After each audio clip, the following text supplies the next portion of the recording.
Very first shots with the Fusion XP Pro. And as you know, what's making buzz about this is it is also a 1911 style pistol that is compatible with Glock magazines. Well, let's see how it shoots. First shots.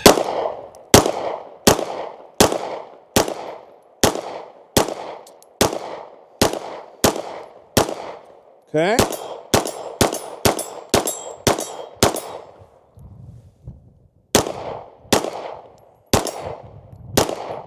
Today we're taking our first rounds with a relatively new gun to the market. That is the Fusion XP Pro. Now this is a double stack 1911 style pistol, but what's making buzz about it is that it takes Glock magazines. So pretty cool, always great to see more options on the market. I love it when more options come to the market. And what really interested me with this was the price point.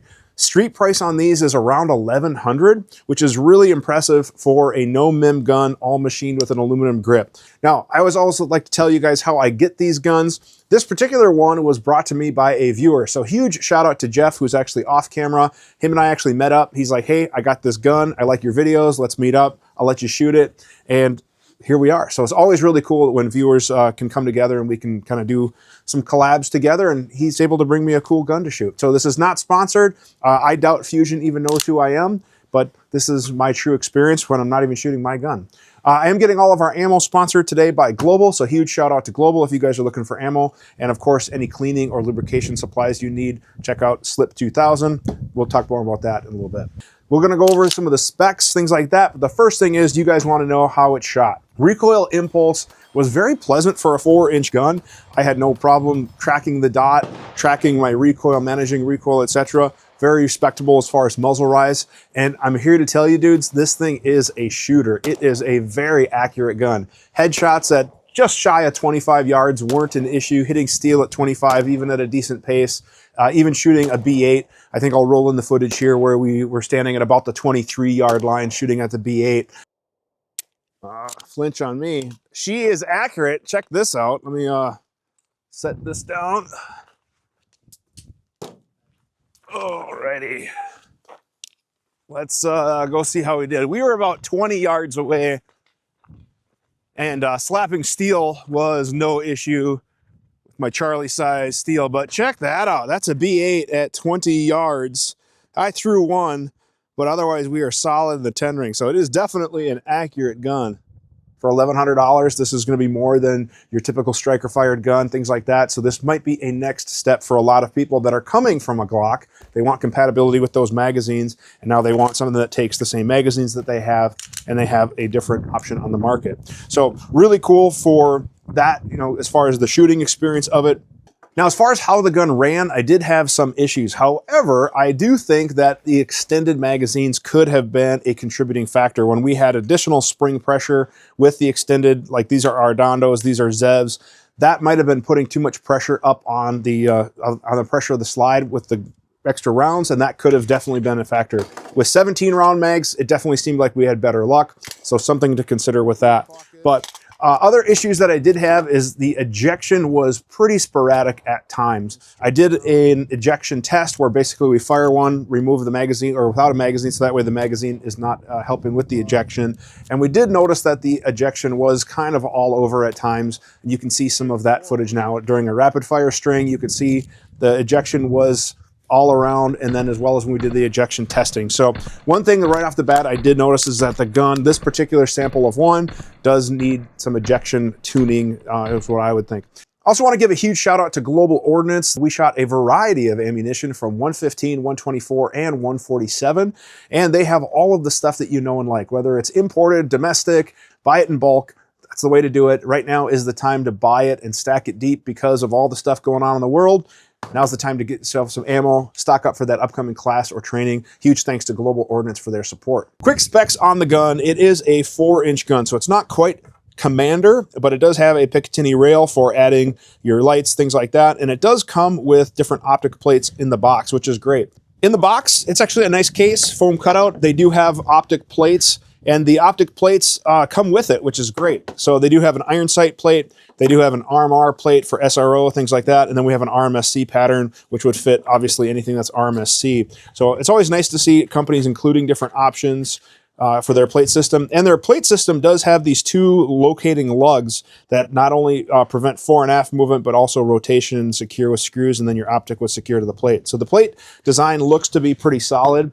Haven't done a detailed teardown of it yet, but it looks to be mounts pretty solid, and we didn't have any issues. And I got to give a shout out to Jeff. He zeroed this gun, and this thing is like spot on. Like I said, making headshots 25 yards without an issue.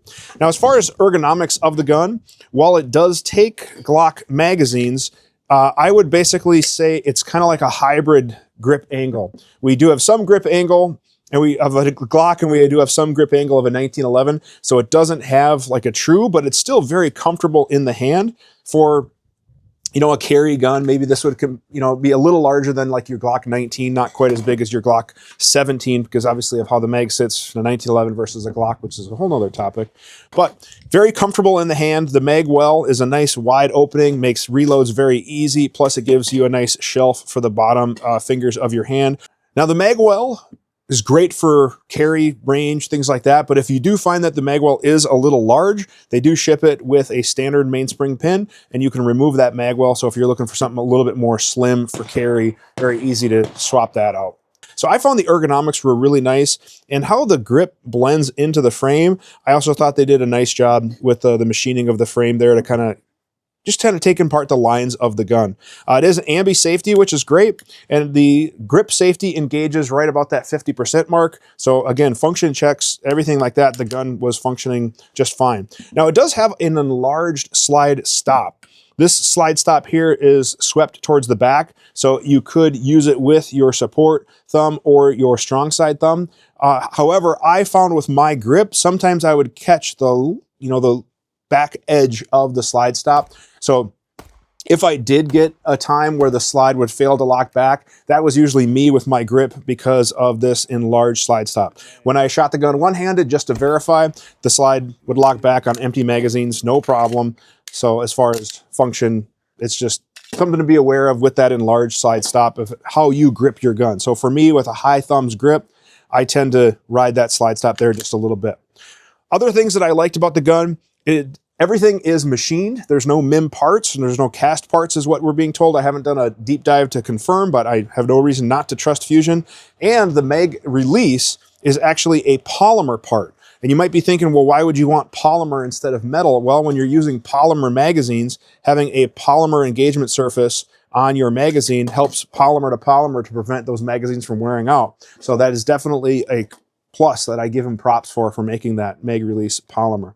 Doing a quick tabletop breakdown, all of the parts look really nice. I mean, obviously it's dirty because that's how it's supposed to be. We've shot it. There's a little bit of tool marks here that you can see, but nothing outrageous or anything like that. But everything looks really cool. Another thing to point out is the trigger. It is a flat face trigger, but the trigger and the bow is machined out of one piece of stock. And they're not the only company to do this, but I do like that when you, instead of having a stamped part that's secured to the trigger shoe, but having the trigger, shoe, and bow all machined out of one piece is it's really cool to see, especially for a gun at this price point to be doing that. So that's really nice. As far as the slide goes, I always like to look to see if there's any excessive wear. And we do have a marble cut. Yep, we do have a marble cut on the stripper rail, which is great, which helps with cycling so it doesn't drag on the disconnector. Just wanted to give you guys a quick note afterwards. I did notice this at the range, but I did not record it. While it does look like a marble cut, it is actually not a true marble cut. The front of the stripper rail still does come into contact with the disconnector. So I don't know if this dimension was a little off, or maybe this one wasn't cut to their spec, or if they had a different dimension and it's not a true cut, but it definitely is not a true marble cut. We definitely still have some disconnector drag, and you can kind of feel when the slide bumps against that disconnector. So just wanted to clarify that in editing here for you guys watching. And then I also like just to do a quick kind of field check to see how the slide stop fits. And again, fit is great. I'm not feeling any excessive tension or anything like that. Other things that I really liked about the gun is I just think the aesthetic overall, it looks pretty good as far as their machining lines, things like that. It's a good looking gun. and it's comfortable. And like I said, the thing is very accurate.